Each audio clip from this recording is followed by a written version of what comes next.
Hi guys, today we're going to be reading Chapter 2 of Pathoma, Inflammation, Inflammatory Disorders, and Wound Healing. Introduction.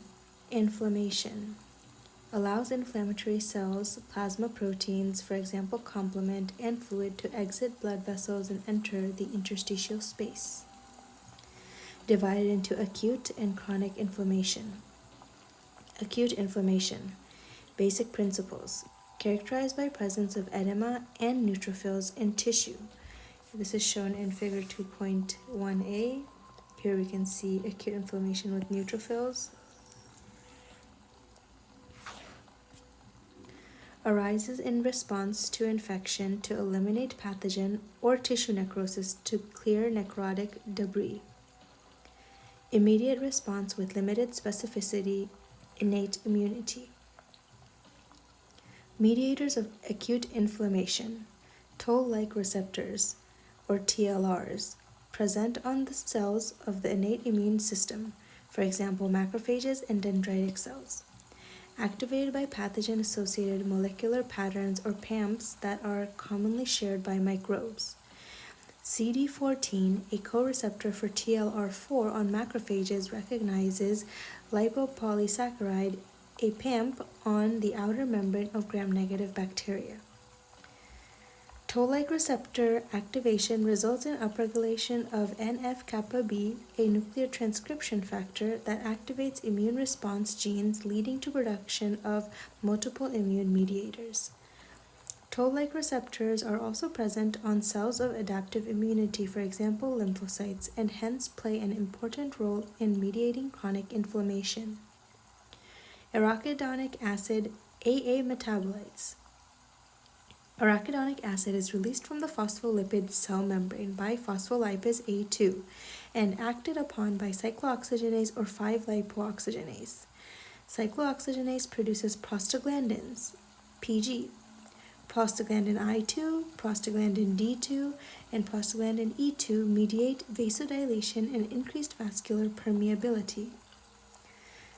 Prostaglandin E2 also mediates pain and fever.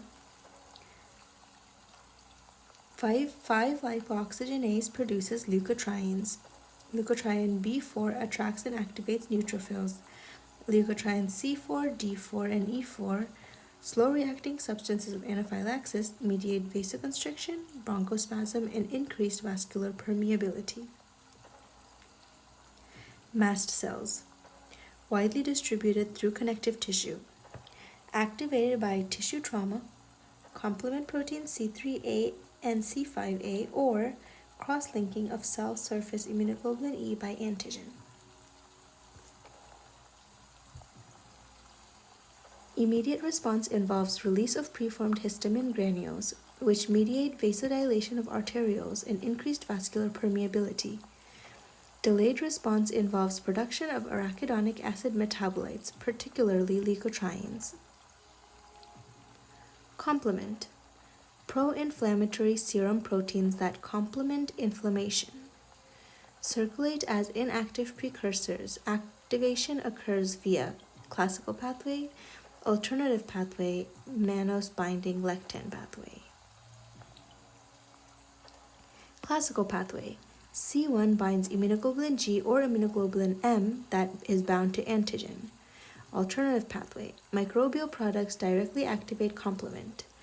Mannose binding lectin or MBL pathway. Mannose binding lectin binds to mannose on microorganisms and activates complement. All pathways result in production of C3 convertase, mediates C3 to C3A and C3B, which in turn produces to C5 convertase, mediates C5 to C5A and C5B, C5 complexes with C6 to C9 to form the membrane attack complex or the MAC. C3A and C5A are anaphylotoxins. Trigger mast cell degranulation resulting in histamine-mediated vasodilation and increased vascular permeability. C5A is a chemotactic agent for neutrophils, and C3B is an opsonin for phagocytosis. MAC lyses microbes by creating a hole in the cell membrane. Hageman factor. Factor 12. An active pro-inflammatory protein produced in liver. Activated upon exposure to subendothelial or tissue collagen, in turn activates coagulation and fibrinolytic system, complement kinin system. Kinin cleaves high molecular weight kininogen to bradykinin, which mediates vasodilation and increased vascular permeability, similar to histamine, as well as pain. Now, cardinal signs of inflammation. There's redness or rubor, and warmth, calor, swelling, tumor, pain, dolor, and fever.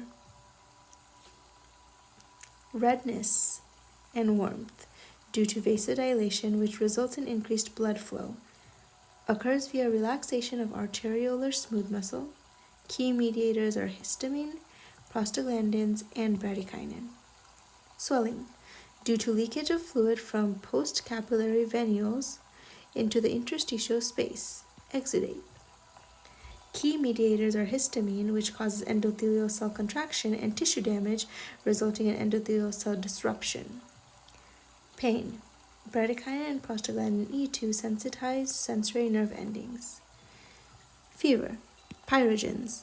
Lipopolysaccharides from bacteria cause macrophages to release interleukin-1 and TNF, which increases cyclooxygenase activity in perivascular cells of the hypothalamus. Increased prostaglandin E2 raises temperature set point. Neutrophil arrival and function. Step 1, margination. Step 2, rolling. Step 3, adhesion. Step 4, transmigration and chemotaxis. Step 5, phagocytosis. Step 6, destruction of phagocytosed material. Step 7, resolution.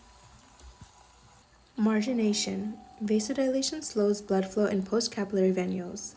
Cells marginate from center of flow to the periphery. Rolling. Selectin speed bumps are upregulated on endothelial cells. P-selectin released from Weibo-Pallade bodies are mediated by histamine. E-selectin is induced by TNF and interleukin-1. Selectin binds sialyl-Lewis X on leukocytes. Interaction results in rolling of leukocytes along blood vessel wall. Step 3, adhesion.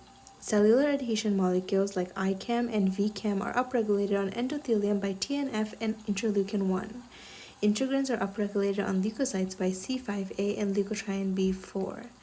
Interaction between CAMs and integrins result in firm adhesion of leukocytes to the vessel wall. Leukocyte adhesion deficiency is most commonly due to an autosomal recessive defect of integrins, CD18 subunit.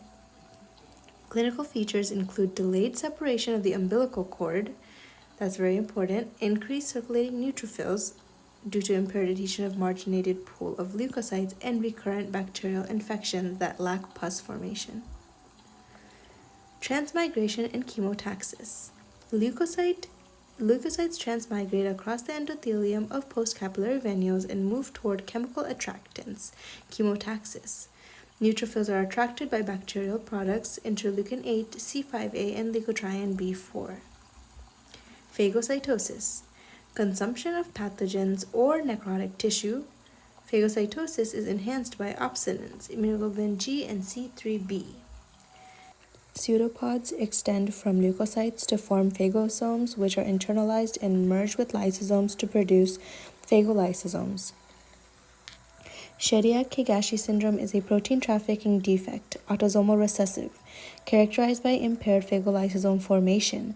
Clinical features include increased risk of pyogenic infections, neutropenia due to intramedullary death of neutrophils, giant granules in leukocytes due to fusion of granules arising from the Golgi apparatus, defective primary hemostasis due to abnormal dense granules and platelets, albinism, and peripheral neuropathy.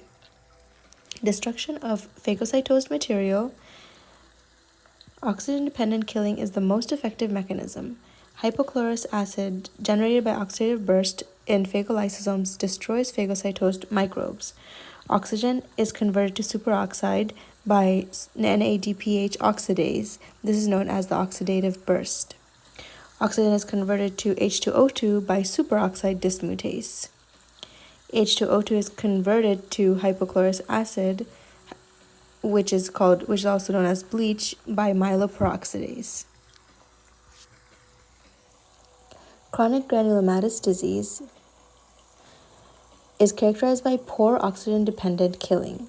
Due to NADPH oxidase defect, X-linked or autosomal recessive, leads to recurrent infection and granuloma formation with catalase-positive organisms, particularly Staphylococcus aureus, Pseudomonas cepacia, Serratia marcescens, Nocardia, and Aspergillus. Nitro blue tetrazolium test is used to screen for chronic granulomatous disease.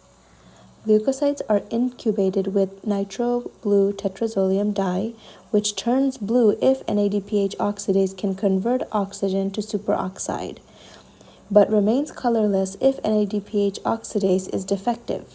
So if the NADPH oxidase cannot convert oxygen to superoxide, then it will not change colors.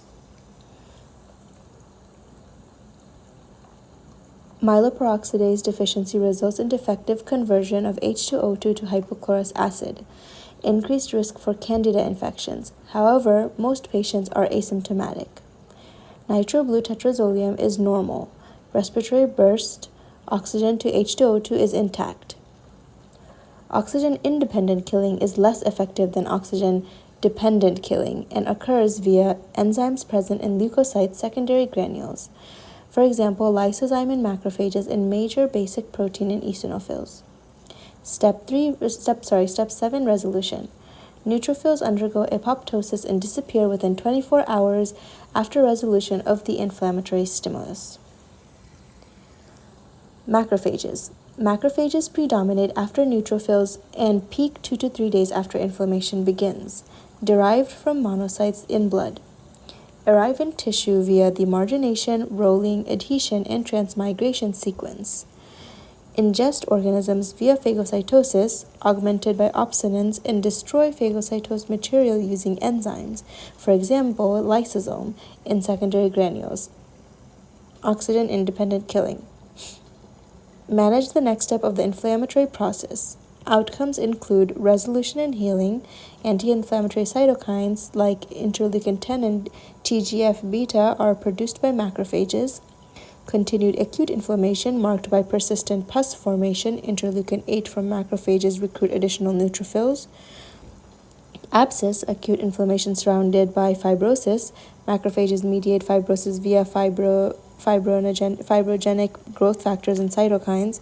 Growth inflammation, macrophages present antigen to activate CD4 positive helper T cells, which secrete cytokines that promote chronic inflammation. Chronic inflammation. Basic principles. Characterized by presence of lymphocytes and plasma cells in tissue. Figure 2.1b. Here we have figure 2.1b.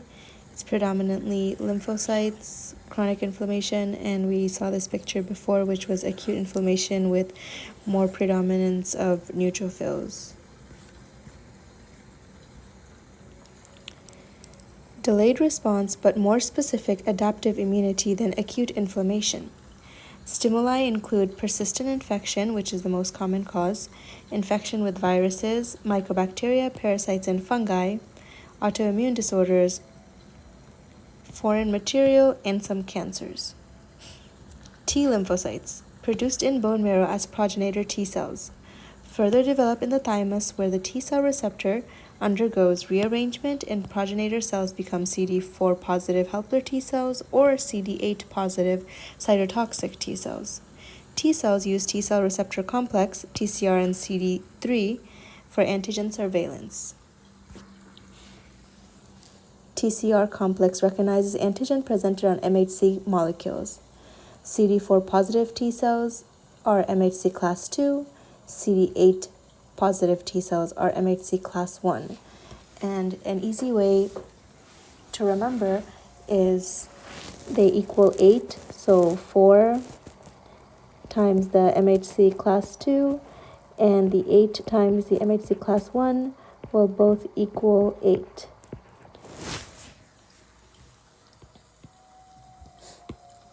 Activation of T cells require binding of antigen MHC complex and an additional second signal. CD4 positive helper T cell activation. Extracellular antigen, for example foreign protein, is phagocytosed, processed, and presented on MHC class II, which is expressed by antigen-presenting cells, or APCs. B7 on APC binds CD28 on CD4 helper T cells, providing second activation signal. Activated CD4 positive helper T cells secrete cytokines that help inflammation and are divided into two subsets, Th1 and Th2. Th1 subset secretes interferon gamma, activates macrophage, promotes B cell class switching from immunoglobulin M to immunoglobulin G, promotes Th1 phenotype and inhibits Th2 phenotype. Th2 subset secretes interleukin 4, which facilitates B cell class switching to immunoglobulin E. Interleukin 5, which is eosinophil chemotaxis and activation and class switching to immunoglobulin A, and interleukin 13, which has functions similar to interleukin 4, which facilitates B cell class switching to immunoglobulin E. CD8 positive cytotoxic T cell activation. Intracellular antigen derived from proteins in the cytoplasm is processed and presented on MHC class I, which is expressed by all nucleated cells and platelets. Interleukin 2 from CD4 positive Th1 cell provides second activation signal. Cytotoxic T cells are activated for killing. Killing occurs via secretion of perforin and granzyme. Perforin creates pores that allow granzyme to enter the target cell, activating apoptosis. Expression of Fas ligand, which binds Fas on target cells, activating apoptosis. So these are the two ways that cytotoxic T cells are going to be killing the cells that are marked for apoptosis. B lymphocytes. Immature B cells are produced in the bone marrow and undergo immunoglobulin rearrangements to become naive B cells that express surface immunoglobulin M and immunoglobulin D. B cell activation occurs via antigen binding by surface immunoglobulin M or immunoglobulin D, results in maturation to immunoglobulin M or immunoglobulin D secreting plasma cells. B cell antigen presentation to CD4 positive helper T cells via MHC class II. CD40 receptor on B cell binds CD40 ligand on helper T cells, providing second activation signal. Helper T cell then secretes interleukin 4 and interleukin 5, which mediates B cell isotope class switching, hypermutation, and maturation to plasma cells. Granulomatous inflammation, subtype of chronic inflammation, characterized by granuloma, which is a collection of epithelioid histocytes. Macrophages with abundant pink cytoplasm, usually surrounded by giant cells and a rim of lymphocytes. Divided into non-caseating and caseating subtypes. Non-caseating granulomas lack central necrosis. Common etiologies include reaction to foreign material, sarcoidosis, beryllium exposure, Crohn's disease, and cat scratch disease. Caseating granulomas exhibit central necrosis and are characterized by tuberculosis and fungal infection. Here we have a picture of our granulomas. This is the non-caseating granuloma, and this is the caseating granuloma. Caseating is for tuberculosis and fungal infection, whereas non-caseating can be from reaction to foreign material, sarcoidosis, beryllium exposure, Crohn's disease, or cat scratch disease. Steps involved in granuloma formation. Macrophages process and present antigen via MHC class II to CD4 positive helper T cells. Interaction leads macrophages to secrete interleukin 12, inducing CD4 positive helper T cells to differentiate into Th1 subtype. Th1 cells secrete interferon gamma, which converts macrophages to epithelioid histiocytes and giant cells. Primary immunodeficiency. DiGeorge syndrome. Developmental failure of the third and fourth pharyngeal pouches due to 22q11 microdeletion. So this is very important. DiGeorge syndrome due to 22q11 microdeletion presents with T cell deficiency, basically lack of the thymus, hypocalcemia, lack of parathyroids, and abnormalities of the heart, great vessels, and face.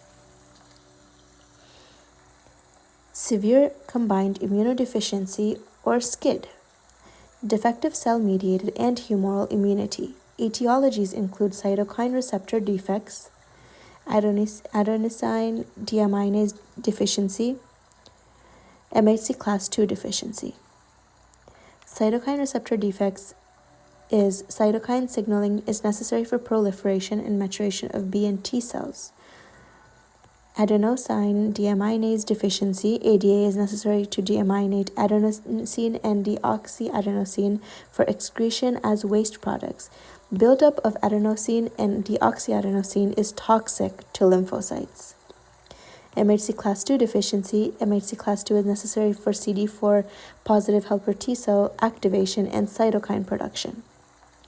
Characterized by susceptibility to fungal, bacterial, viral, and protozoal infections, including opportunistic infections and live vaccines.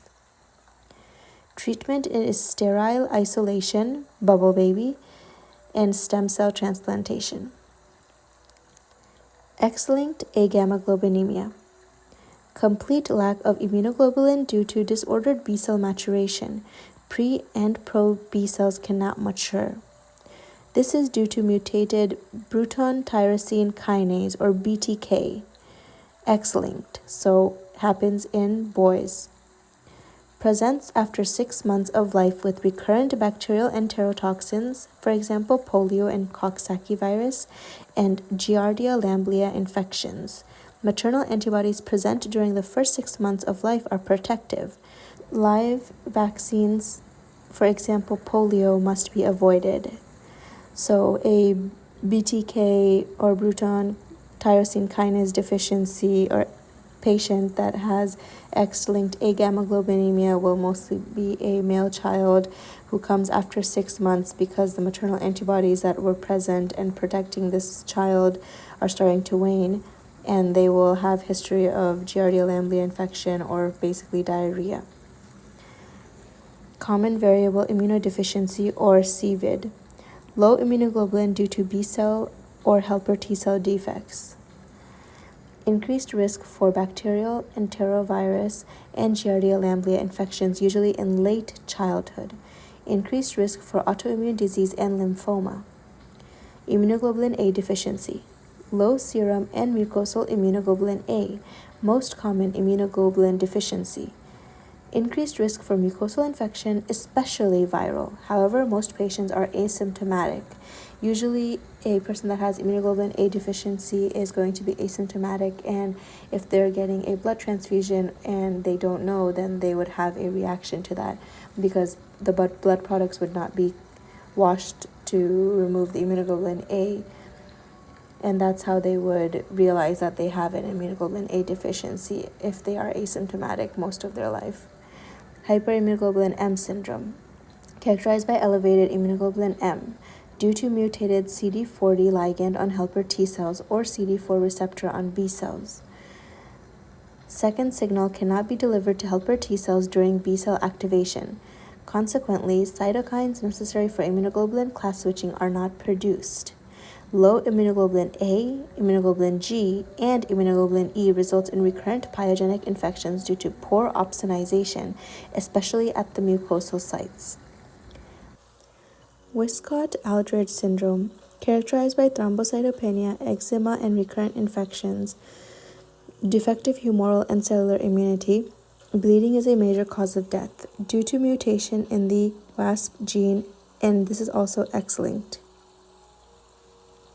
Complement deficiencies.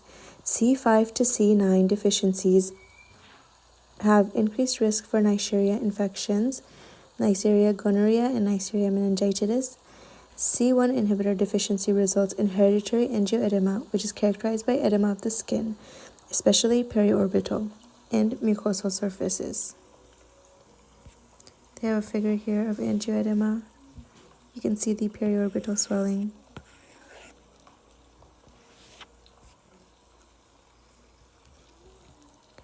Autoimmune disorders, basic principles. Characterized by immune-mediated damage of self-tissues. U.S. prevalence is 1 to 2%.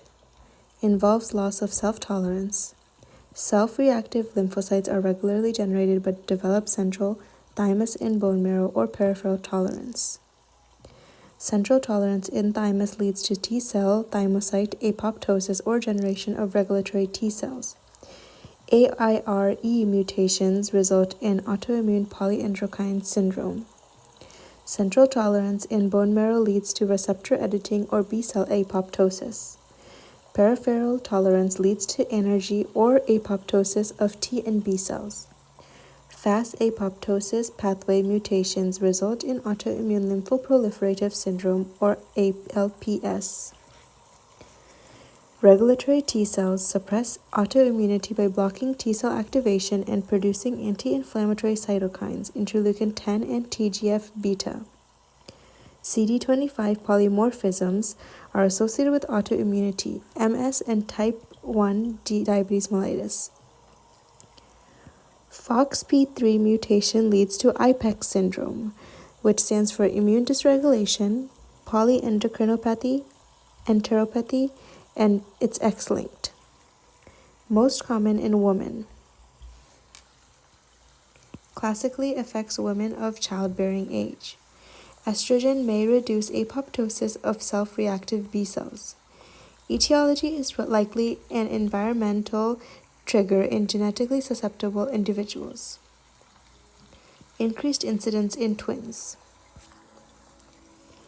Association with certain HLA types, for example HLA-B27 and PTPN22 polymorphisms.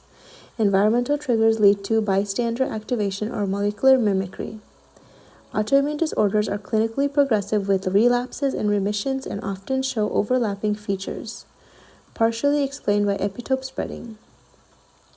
Systemic lupus erythematosus. Chronic systemic autoimmune disease. Flares and remissions are common. Classically arise in middle-aged females, especially African American and Hispanic women. May also arise in children and older adults. Less dramatic gender bias. Antigen-antibody complexes damage multiple tissues. Type 3 HSR.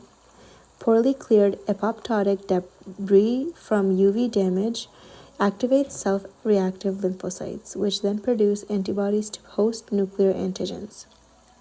Antigen-antibody complexes are generated at low levels and taken up by dendritic cells.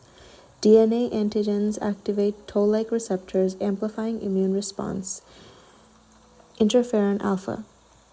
Antigen-antibody complexes are subsequently generated at higher levels and deposited in multiple tissues, causing disease. Deficiency of early complement proteins like C1, Q, C4, and C2 is associated with SLE. Almost any tissue can be involved. Classic findings include fever, weight loss, fatigue, lymphadenopathy, and Raynaud's phenomenon. Malar butterfly rash or discoid rash, especially upon exposure to sunlight. Here we have a figure of malar rash. You can see seems like it's in a butterfly type pattern. And we have discoid rash. And these are from exposure to sunlight. Oral or nasopharyngeal ulcers, usually painless. Arthritis, usually involving more than or equal to 2 joints. Serositis, pleuritis and pericarditis. Psychosis or seizures. Renal damage. Diffuse proliferative glomerulonephritis is the most common and most severe form of injury. Other patterns of injury, for example, membranous glomerulonephritis, also can occur. Anemia, thrombocytopenia or leukopenia, Libman-Sachs endocarditis, anti-nuclear antibody, ANA sensitive but not specific, anti-dsDNA or anti-Smith antibodies, highly specific. Autophospholipid antibody is associated with SLE, 1/3 of patients. Autoantibody directed against proteins bound to phospholipids.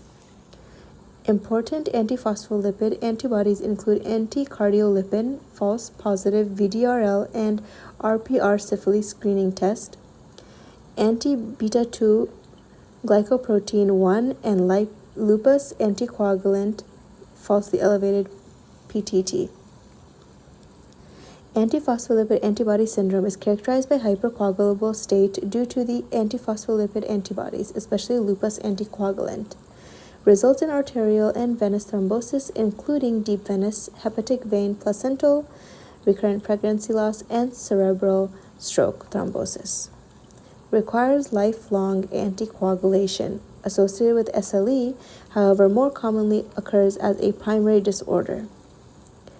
Antihistone antibody is a characteristic of drug-induced lupus. Procainamide, hydralazine, and isoniazid are common causes of drug-induced lupus. ANA is positive by definition. CNS and renal involvement are rare. Removal of the drug usually results in remission. First-line treatment includes avoiding exposure to direct sunlight and glucocorticoids for flares. Other immunosuppressive agents are useful in severe or refractory disease. 5-year survival is more than 90%. Renal failure, infection, and accelerated coronary atherosclerosis occurs late and are common causes of death. Sjogren syndrome. Autoimmune destruction of lacrimal and salivary glands. Lymphocyte-mediated damage, type 4 HSR, with fibrosis. Classically presents as dry eye, keratoconjunctivitis sicca, dry mouth, xerostomia, and recurrent dental caries in an older woman who is 50 to 60 years of age. We can remember this by can't chew a cracker, dirt in my eyes. May progress to ulceration of corneal epithelium and oral mucosa. Can be primary Sicca syndrome or associated with another autoimmune disorder, especially rheumatoid arthritis. Rheumatoid factor is often present even when rheumatoid arthritis is absent. Characterized by ANA and anti-ribonucleoprotein antibodies, anti-SSA-RO and anti-SSB-LA. Anti-SSA and anti-SSB are associated with extraglandular manifestations, for example, neuropathy. Pregnant women with anti-SSA are at risk for delivering babies with neonatal lupus and congenital heart block. Anti-SSA and anti-SSB are also seen in a subset of patients with SLE. Screens pregnant patients for this. Lymphocytic sialadenitis on lip biopsy, minor salivary glands, is an additional diagnostic criterion. 2.4c, showing lymphocytic sialadenitis histology slide. Increased risk for B-cell marginal zone lymphoma, which presents as unilateral enlargement of the parotid gland late in disease course. Now, systemic sclerosis or scleroderma. This is an autoimmune disorder characterized by sclerosis of the skin and visceral organs. Classically presents in middle-aged females 30 to 50 years of age. Fibroblast activation leads to deposition of collagen. Autoimmune damage to mesenchyme is possible initiating event. Endothelial dysfunction leads to inflammation, increased adhesion molecules, vasoconstriction, increased endothelin, and decreased nitric oxide and secretion of growth factors, TGF, beta, and PDGF. Fibrosis, initially perivascular, progresses and causes organ damage. Limited type skin involvement is limited, hands and face, and late visceral involvement. Prototype is Crest syndrome, calcinosis, anticentromere antibodies, Raynaud's phenomenon, esophageal dysmotility, sclerodactyly, and telangiectasia of the skin. Here we have a sclerodactyly hand image with someone with scleroderma. Diffuse type skin involvement is diffuse with early visceral involvement. Any organ can be involved. Commonly involved organs include vessels, Raynaud's phenomenon, GI tract, esophageal dysmotility and reflux, lungs, interstitial fibrosis and pulmonary hypertension, and kidneys, sclerodermal renal crisis. highly associated with antibodies to DNA topoisomerase 1, anti-SCL70. Mixed connective tissue disease, autoimmune-mediated tissue damage with mixed features of SLE, systemic sclerosis, and polymyositis, characterized by ANA along with serum antibodies to U1 ribonucleoprotein.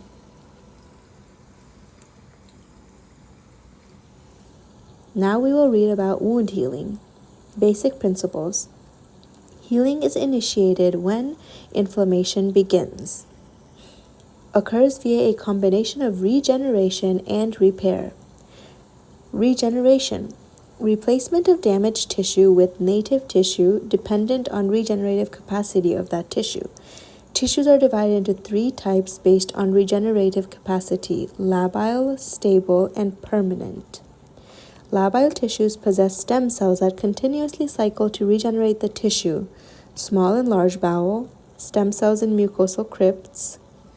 Here we have a picture of the intestinal crypts.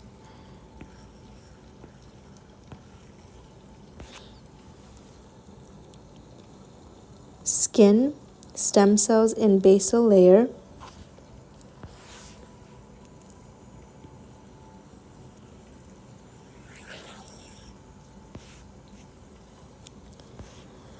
Bone marrow, hematopoietic stem cells.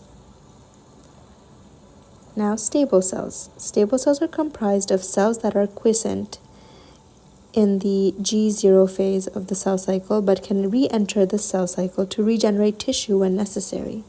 Classic example is regeneration of liver by compensatory hyperplasia after partial resection. Each hepatocyte produces additional cells and then re-enters quiescence. Permanent tissues lack significant regenerative potential, for example, myocardium, skeletal muscle, and neurons.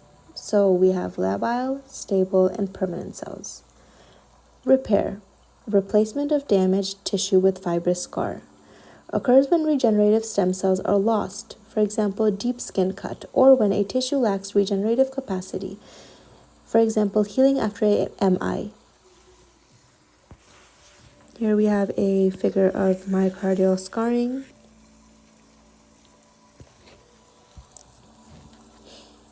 Granulation tissue formation is the initial phase of repair. We see this in figure 2.8. We have granulation tissue, so this is the phase of repair. Consists of fibroblasts, which deposit type 3 collagen, capillaries, which provides nutrients, and myofibroblast, which is going to help in contraction of the wound. Eventually results in a scar formation in which type 3 collagen is replaced with type 1 collagen. Type 3 collagen is pliable and present in the granulation tissue, embryonic tissue, uterus, and keloids. Type 1 collagen has high tensile strength and is present in skin, bone, tendons, and most organs. Collagenase removes type 3 collagen and requires zinc as a cofactor. Mechanism of tissue regeneration and repair. Mediated by paracrine signaling via growth factors. For example, macrophage secretes growth factors that target fibroblast. Interaction of growth factors with receptors, for example, epidermal growth factor with growth factor receptor, results in gene expression and cellular growth. Examples of mediators include TGF-alpha, TGF-beta, platelet-derived growth factor, fibroblast growth factor, and vascular endothelial growth factor. TGF-alpha, epithelial and fibroblast growth factor. TGF-beta, important fibroblast growth factor, also inhibits inflammation. Platelet-derived growth factor for endothelium, smooth muscle, and fibroblast. Fibroblast growth factor, important for angiogenesis, also mediates skeletal development. Vascular endothelial growth factor, or VEGF, is important for angiogenesis.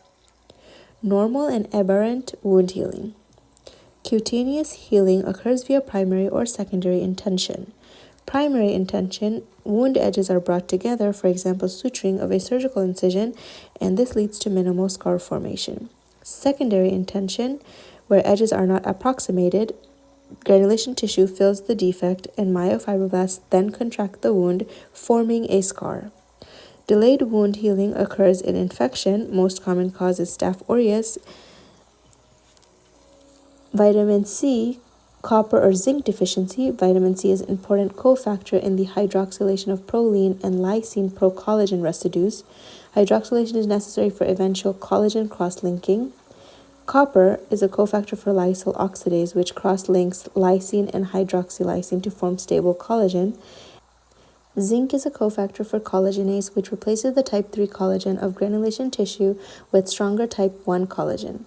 Other causes include foreign body, ischemia, diabetes, and malnutrition. Dehiscence is rupture of a wound, most commonly seen after abdominal surgery. Hypertrophic scar is excess production of a scar tissue that is localized to the wound. Figure 2.9, hypertrophic scar.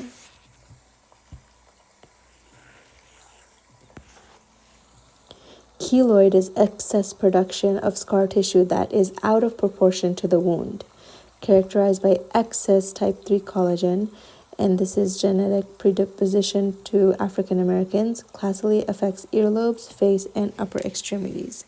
And here we have a picture of keloid. And that's it for Chapter 2, Inflammation, Inflammatory Disorders, and Wound Healing. Thank you for reading along. Please like and subscribe for more videos as we continue reading Pathoma together. Thank you.